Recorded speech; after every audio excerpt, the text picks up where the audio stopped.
your thoughts and your mindset, they shape and create your reality. And I think we often forget this, that we just think we just end up somewhere and that's how we live our lives. Before we create the reality, it is first in our minds. So even the same thing in regards to the whole world that we live in, that we're shaped by, was in somebody's mind before. Think about it. It was in somebody's thought, an idea. Hey, it would be great to have some recording devices for our voice. And I remember even the history, right, of microphones and cameras. Somebody thought about this and created this reality. Well, if we as humans can create technology, artificial intelligence, cameras, Wi-Fi, internet, planes with our thoughts, what makes you think that we can't create our life in terms of our everyday feeling and state that we have? And we sometimes focus on the external things and material that we can create. However, the feeling and emotions, we can create those as well. And that's why it's so important to take that responsibility of our thoughts and ideas and our mindset to be able to shape and create our lives. It's interesting that you just mentioned the word there, responsibility. Can you explain a bit more on that for me, please? Because I think people might listen to that and go, well, I am responsible. I'd love you to explain a bit more about how being and taking responsibility for yourself can have actually such a dramatic effect. Yeah, I think for me in my life, it has shaped me to create the reality that I now live in. And it came from also a fairly, not a happiest of places. I was coming home one night, and I grew up, as an immigrant in Canada. And my parents actually also divorced when they immigrated, because being, coming to a new place, not knowing the language can be very difficult on the relationship as well. And also not having money. My parents divorced. And I was coming home, walking from my junior high school. And I just felt, that moment of victimhood. And I think we all felt it, where we just want to feel sorry for ourselves, just how bad everything is, how I don't really have a father. My mother is always working. We're on welfare pretty much. She's working night shifts. We never have enough money. I'm coming home to an empty house, and I'm probably just going to make myself pasta as this teenager. I don't really have friends. I'm a loser. All this negativity and thoughts that just like raining down on me in that moment. And in that moment, I kind of just looked up in the sky and just wanted to feel bad for myself. And I think often we just want to have that moment. And I had that moment. But after that moment, I said, you know what? No one cares about me. And once again, it's a very victim type of thought and idea. No one cares about me, but me. I can choose and care about myself. If there's anybody who can create the reality that I live in, should be me. I shouldn't blame my parents or the government or the trauma of my childhood, whatever has shaped me. What can I start doing now to create that tomorrow? And at Intelligent Change, our company, we have this little slogan that we have: thank yesterday, love today, create tomorrow. And it still rings so true even from that moment. I think it was one of the kind of defining pillar moments in my life when I thanked yesterday, even the bad stuff that has happened to me. How can I love today, what is happening today? What is in my power to do today? And how can I create tomorrow? And it doesn't mean that, hey, my life changed and all of a sudden I've everything was straight on up from that moment. The reality is, of course, I would still have my downs, and I would go even further down. Sometimes we have to hit rock bottom, and so we don't even know where that rock bottom is. We hit even more rock bottom. However, that moment was when I started taking and looking at my life and stopped blaming others for my reality. And I started taking responsibility for my ability to respond to whatever situations in life throws at me.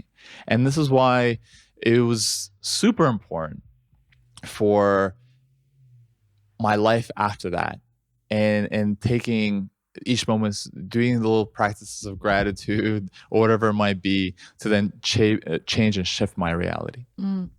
I mean, my gosh, having that moment at 13 is mind blowing. You're definitely an old soul in that context, because I'm like, at 13, I would never have popped into my head. But and I think for many people listening to this, you know, having that realization that we can have responsibility and love ourselves. And it can sound so cliche, isn't it? You must love yourself before you love somebody else. But it's true that self-compassion plays such a big moment. And I guess you've had such a rich journey into this, Alex. And I guess when you met Mimi, like, how did you respond to this? Like, how has it impacted your relationship? I was lucky that I grew up with a mother who was very much into self-growth. So from an early age, I was exposed to a lot of these concepts. But I would say gratitude is something that Alex specifically introduced to me through the work of Tony Robbins. And one of the things that Tony Robbins recommends is that going out for a walk every morning, going for an hour of power. And at the time, we were both unemployed, so we had the time to do it. And I remember we'd go out together, you know, and first start with saying all the things we're grateful for that we did have. And, you know, it could be the eyesight, the body, that we're able to move and see and hear. And then, you know, grateful for each other, grateful for our family.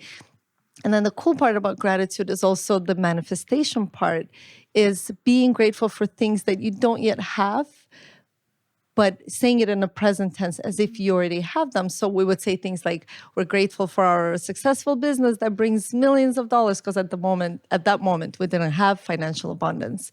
And that we get to travel the world, and we have all these friends who are also entrepreneurs. And you know, one of Alex's dreams was to meet Richard Branson, and literally 2 years later, he was on his island.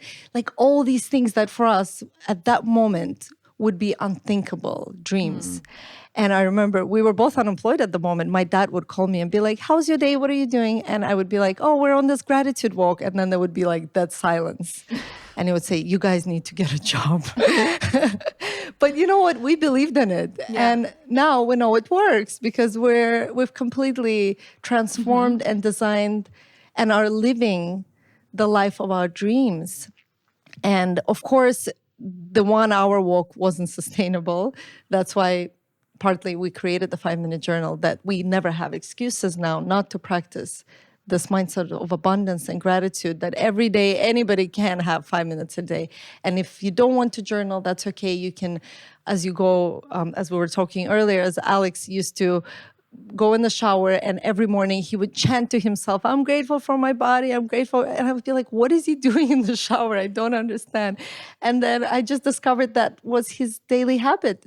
He would verbalize it. He would affirm it to himself.